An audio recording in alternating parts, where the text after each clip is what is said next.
All right, welcome back. Now, the House of Representatives is to investigate NNPC's crude oil sales between January and June 2018, as well as other sources of funds to Nigeria's oil company. Yeah, other parliamentarians say a thorough investigation on the template used to arrive at the amount and the dollar exchange rate used is very crucial to tame corruption.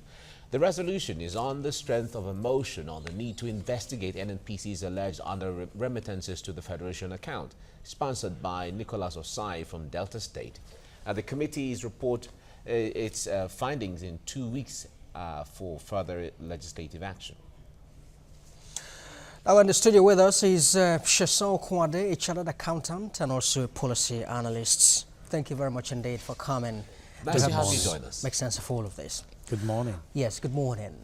Well, do you agree with the House of Reps members who posit that, look, for transparency's sake, some of these details must be made available? The quantity of crude produced, the dollar rate used to lodge money into the account, and all of that. All these details must be brought to the fore, shouldn't they? I agree with them 100%. Reason being that when you talk of revenue and expenditure of a big agency like NNPC, which is one of the major revenue driven for a whole nation, the issue of transparency must be 100%.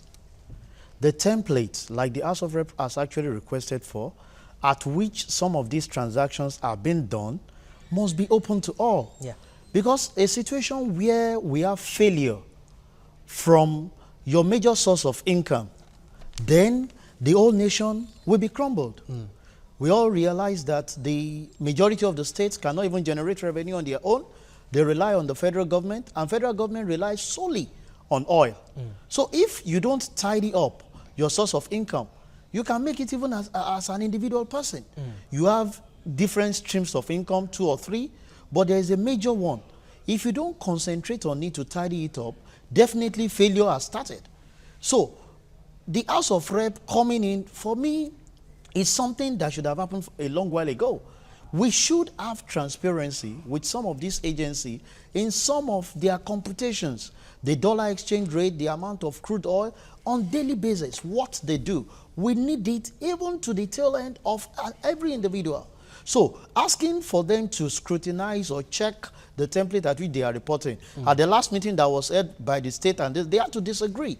Because if there is no transparency, so many of us that are hanging on this particular thing won't be able to. A state governor that is still trying to generate income to compensate with what he's getting from the federal government, you are denying him that, definitely is going to deny the masses. And we cannot continue to have the activities of the NNPC shrouded in secrecy. It's not possible.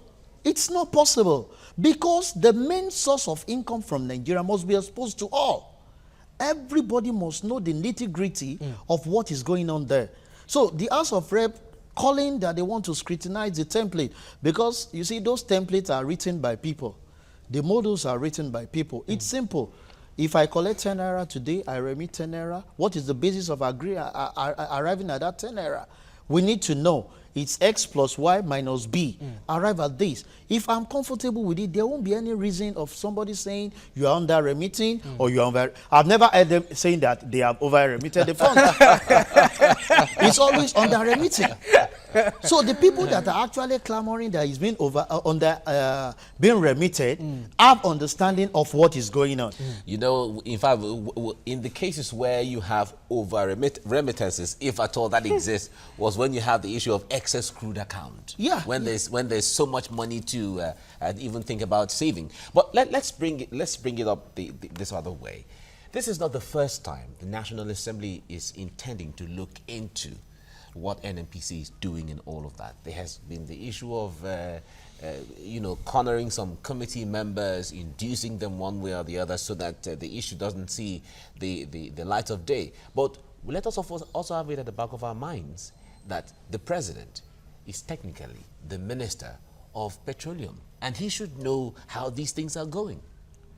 So the president being the minister of petroleum, Personally, I've always had an issue with it. Okay. Reason being that we always say it in every arm of the government. Let's have people that have the technical know-how. You don't just be the head and you don't have understanding of what you are managing. It's a problem. He has been. But that has he's been right from the time of Obasanjo and. But even before then, being the head of state, you have an understanding. Being the Minister of Petroleum before, he has an understanding. Being a chairman of PTF and all of that. So he has had dealings with the oil company. But beyond that, Mike, if you remember very clearly as well, sometime last October or so, if I'm not mistaken, the junior minister for petroleum, Ibe Kachiku, brought some of these issues to the fore before the president and said, look, there are issues here that need to be addressed. But unfortunately, everything, was swept under the carpet. The fact remains that the president, who you have mentioned have gone round as the president of the country, minister, chairman PTF, will not have a grassroots of the understanding of the operation like someone who has been doing the day-to-day running of the business. People will keep asking, you are a chartered accountant and you major in this area. You've been able to talk in that aspect because you've been there. You understand the operation. So you need someone who understands the basis of the operation of NNPC to really nip things by the board. Yeah, but with the body language of the president, do you think that there is the interest or the will to really get into the root of what is behind the shortfall in remittances? In Nigeria, our body language, I don't know how we interpret it. If we don't get to the root of the issue, all this noise, after a while now, it will fizzle out. We will not get to the end of it. Like you mentioned, the House of Rep, this is not the first time they are doing it. But what we lack in this country is follow-up. You set up a policy. Nobody monitors it to give, response. Okay, feedback. And kind of even feedback enforcement. and like, okay, these are gaps, these are areas you need to cover. That is a very important thing that we need to work on as a nation. We have the right policies, we have the right framework. Let me tell you, even the template they want to check, it's not today they are checking it. That they want to go ahead and scrutinize. They did that when they raised the... A lot of people will even say, when it comes to the government sphere, is when these things don't work. In private businesses, everybody monitors everything and you get value for money. Why won't you get value for money when I know what I invested in it? But on the part of the government, it's a free fund for them and anybody can do whatever they like with it. You don't expect me as the MD of a company, and I knew how I suffered to raise funds to set up that firm. Number one, possibly I borrowed money from the bank that I'm going to pay back with interest, and I've done all this calculation, and you discover that one guy somewhere will be messing things up without I putting my eyes. No, that will not happen. So part of the problem we have is until we take the affair of governance as a personal business, and we are passionate about it, we're going nowhere. The House of Rep can go ahead, investigate. They've done that before. And I'm sure it's still the same thing that we're going to meet. But what we need is, let's have a continuous follow-up on the activities of the... You can't start after 6 months. Start checking what has happened. January, February. If I need to play funny with it, I would have done what I need to do. The more you look, the less you see. The less you understand. Well, so you must also analyze very critically the impact of this impasse between FAAC and NNPC on governance, general, because as the issues are at the moment, many of the states depend on the money coming from, the federal government, without which they wouldn't be able to run their affairs, pay salaries and all of that. The federal government itself depends, very hugely on that. With what we are experiencing at the moment, do you not think that it is about time that government started to pay real attention to the issue of diversification of the economy? When we say the issue of diversification, it's good. But have you tidied up the main one? It's having a process concluded on a particular thing.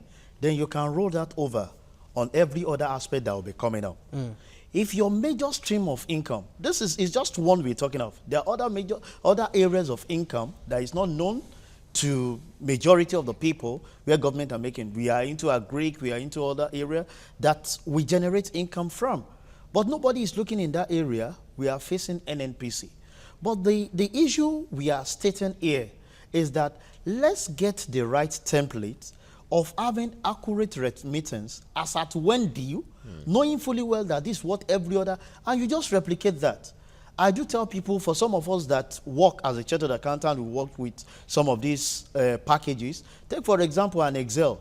When you are writing a formula, it can take you 1, 2, 3 days to get some computation of arriving at those formula you will use to do those computation. But as soon as you have that, all you need to do is copy and paste.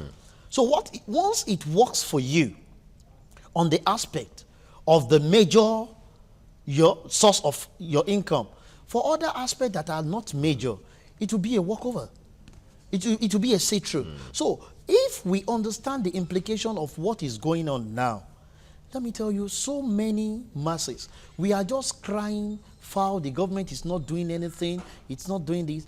If you don't have enough revenue to work with, then there is a fundamental problem of pleasing every Nigerian. Yeah, Nigerians are a little more concerned now because we've been through all of this process before. We've given monies to states before for the past decades. There hasn't been issues of shortfall in remittances. Everybody knows how much comes. You know what the benchmarks are. Even at the lowest ebb of our oil production, there has always been openness. We didn't hear so much of complaints from commissioners and from governors the way it is now, especially when it comes to consistency in remittances. But let's bring it back to the issue of the move, the new move by, there was a statement by the head of the group of the commissioners, from finance commissioners from states, saying that they will look forward to the possibility of stripping NNPC of the powers to collect royalties and then pass it on to the DPR. Now, how desirable is that, and how workable or feasible is that? The people at DPR are human beings like people in NNPC. If you don't have the right perspective to things, stripping them of the role will not change any situation. It's just that you are transferring the same failure from NNPC to DPR. But when it comes to the issue of transparency that we are saying is lacking, the lack of openness, if you transfer it from the persons you feel are not telling you the truth to another agency that should tell the truth, wouldn't there be a difference? What gives us the assurance that the agency you are transferring it to will tell us the truth? It's a function of having the right template and monitoring. When you said something the other time of private sector not having this kind of problem, because there is someone who is like a chief compliance officer of every organization. Quality control. The guy is on you as if tomorrow will not come. And when you do it right, he has the right to make up a report. Even if you are the ED, you can be fired. Because the MD can take a position if you're all doing it all together. And it gets to the board. And people sat down and said, sorry, we invested in this to make it happen. If this is what the chief compliance officer has actually made as a report and is going to affect our performance, it's better we exit it. So as a nation, who is our chief compliance officer to monitor some of the policies and some of the things that are going on? Is the person doing the things that are needful, the things that needs to be done? If these are in place, if it's workable with the private sector, it's workable with the government. But it's just that we are not on top of it. This we heard few years back. There were problems where Kachuku raised it up. The Federal House of Assembly, they raised into it. And the whole thing looks as if, yes, we got it right. After some months, we are back to the same thing. That means there's a gap that needs to be filled. We've had a scenario where they said he wants to invite forensic auditors to prevail over issues. I know the first time they did, what was the result? What were the recommendations? How did we follow up And with what were the this? consequences? You understand? These are areas we need to look into, not just repeating the same thing over and over. After right. this noise, give it some months, we'll get it over, And we'll come back again and discuss the same thing. All right, Chesson. The minister, Kemi Adeosun, during one of the meetings, admitted the underpayments and all of that, and said that, look, states and then the federal government being stakeholders, critical stakeholders, that they need to act. What sort of action do you foresee the government taking in that regard? Well, some of the actions they need to do is probably invite, like they are suggesting, auditors to check the books, to actually know what is actually going on. Look through forensic, some of the hidden things that the ordinary eyes cannot do, system audit, check through where are some of these funds going, investigate some of the things. But the area I would like the government to check is follow through every activities in the area of policy you have set in place. Whatever is the recommendation of whosoever you have engaged, let's follow it to letter. Whether it's going to be positive or negative, if you follow, okay, this will work, this will not, you must have a borrow-out from it. But situation where you are repeating, you only be creating business for certain people. It's like when you create war, you know there's avenue for you to sell arms. So when you create problem in your revenue base, there is room for you to get consultant. You already have an external auditor who manages some of those things. Now you say you don't believe in them and you create business for other people. So what we need to do, even on the aspect of the minister, is to make sure that we have a see-through. There should be a reconciliation, possibly on monthly basis. To have we don't need to wait till end of 6 months and we are declaring over 9 billion while under remitted to this. Do you know the impact that we have on the masses? On governance. On governance, it's going to affect us drastically, because for a governor who relies solely on that, he's already prepared his budget and some of the things he intends to do for the masses. And on the long run, when the funds is not coming, the guy won't be able to satisfy that. And you know, sometime in 2015,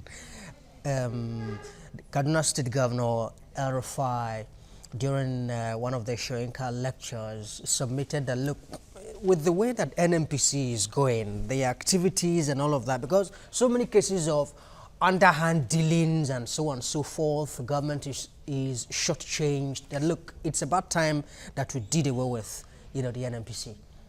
Is there a sense in which you read from the same page? Yeah, for what El Rufai said, I don't believe in doing away with something. It's putting see, if you know there's a check on you, you'll behave yourself. Why do we need, if you do away with it and bring another thing, and the guy still made the same bad thing, you've not done anything. So if he has identified that, what are the things he has recommended, being a CBN governor who understands some of the literature? See, I don't even expect some of these things to come on board, believing that some of the things NNPC will be doing will be through TSA. We now discover that even with TSA, we still have some failures. We still have some lapses, because nobody is monitoring the activities of what people are doing. This is just one sector. This is just one arm of the government. We are only making noise on this because it's our major source of income.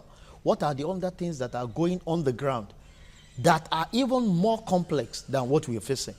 So what we need to do as government is to have a follow-through, engage professionals to do certain things and have confidence in them. So with these certain things, and when they give recommendation, don't sweep it under the ground once it doesn't favor you. Because it's not about you. It's about the masses. It's about the people. The nation. And about the system. You understand? So these are some of the things all right. we expect those things to put in place. The DPR and the NNPC don't seem to be on the same page when it comes to what the figures should be. Now, the NNPC is supposed to remit about 146 billion naira per month, based on the profit, petroleum profit tax and from royalties. But they remit about 127 billion. Now they blame the shortfall in the issue of paying for leakages and then vandalism and all of that. Now the DPR that is meant to even oversee all of those things are saying we are not aware of any of those. So what do you think is really playing out? What do you think is really going on that two agencies that are supposed to seamlessly work together, have the same figures presented to government or presented to Nigerians, are even disagreeing from the get-go with the figures. You don't need a pastor to tell you the problem. It's just a system failure. Are they operating on two different platforms? If we are operating on the same platform, if you are complaining of leakages, this and that, how come I am not aware of those leakages and it's only known to you? It's just like a lady that wants to get married and you're saying, God has spoken to me and he has not spoken to you. If it is the same God that is speaking to everybody, he should speak to you and speak to me. So if NNPC on their part is saying there are leakages and DPR is not saying it, then that should be investigated. So it's still a system problem. It's still a system issue. We are brothers. We are to work together, synergize our work to make the country grow, but we are not agreeing. Then we need to check on what template is NNPC working, on what template is DPR working. Okay, how do you communicate? Is it until when I make my account know that I'm going to tell you that there are leakages? If there are going to be a problem, and we know we work together, we have to give. That's why some people, I do tell people something I tell you that not all things are connival. But if I'm telling you that, okay, look at this area, and we have evidences to show that there are leakages, there won't be any problem. Definitely, I will support the issue. And when you are presenting your case, I won't have anything different from what you have produced. So there is a system failure in that aspect. All right, so, but it does appear that despite the president's best efforts at trying to ensure that there is transparency, there is honesty in dealings within public space, that there are some people who are still bent on ensuring that these dealings within public space are shrouded in secrecy. It's a mindset that we need to change about our people. Every individual field, once you go to governance, is about making money for generation unborn. But if you entrench it in yourself in, see, the likes of our forefathers in this nation, some of them made name for themselves and not money. The generation of us want to make money and don't leave name. So the government wants transparency. It will not work on those things on Robert. It's people like you and I that are going to. What is our orientation? What is our psyche when people are putting you in place of authority? People trusted you before they put you there. What confidence do they have on you as an individual? So it's a thing that we need to have a good orientation for our people when you are putting them in place. And don't forget, we now need to put a check. If you know there's going to be a check on you, and come to think about it, people know that when you do anything funny in this country, you can go away with it. And that's where the other aspect of judiciary, you need to, when you do something, you get punished you get your name stained. For Christ's sake, if you get your name stained as an individual for corruption act, you know that you have actually killed your generation. The next thing your children will be looking for is how to change their name. Because they don't want to be identified with someone who has been messed up. So when you have that kind of So there is mindset, a consequence for wrong actions and wrong deeds. But we don't have that yet. And that's why people can go away with whatever they want. But whose table does this bulk lie right now? Because when it comes to Nigerians, they may want it to change, they may want things to be better. Certainly, everybody wants things to change. But who has the power to make this amend right now when it comes to the authority, when it comes to the power, when it comes to the influence and wherewithal? Is the number one citizen. When it's good, it's about him. When it's on the other way around, who are the people you're actually fixing to manage some of those things? Is it based on merit? Is it based on sentiment? What is the appraiser? Possibly quarterly, periodically? Are they meeting the set expectation for the position they are holding? What is the consequence if they don't go in line with the set target? All right. So, but do you feel that the House of Reps preparing to look into all of this, there won't be any positive outcome from it? Is that what your mind is? Well, they will shake the bones and whatever of NNPC and will get something out. But I'm not after this idea of doing it intermittently. You run it over. Let's build a system. Waiting until there is problem. There is problem. We have to be proactive, not reactive. We are always reactive to issues in every aspect of our governance. We should be proactive. Envisage what are the possible linkages, possible problem. Block it. Once that is done, let me tell you, if we tighten up some areas, I'm telling you, when they call you to governance and you have a different, you tell them, I don't want to serve. Except you have the sincerity of heart to do it right. So there must be putting the right people at the right place and continuous monitoring in compliance with the set standard. Every human being look for gap. And once they get the gap, we don't lack those set of standards by which operations should be conducted. the only thing we lack is monitoring. Look at, if you go in some aspect, people still evade tax. Not until recently when the tax people follow up on things. So the area we need to work on properly is to make sure that when we set policy, we see through, we follow through intermittently. We should be proactive about so many things and not reactive. We are always reactive about issues. Even if there is no uproar between FAAC and NNPC, the House of Rep intermittently should just pack up issues. We want to look into this. Let me tell you, an average auditor does not tell you when he wants to come and audit you. Because if he's telling you he's coming tomorrow, you get prepared and you tighten up. But when you give an announced, and that's why you see some of these private companies, the auditor comes in 7 o'clock. He's not preparing you.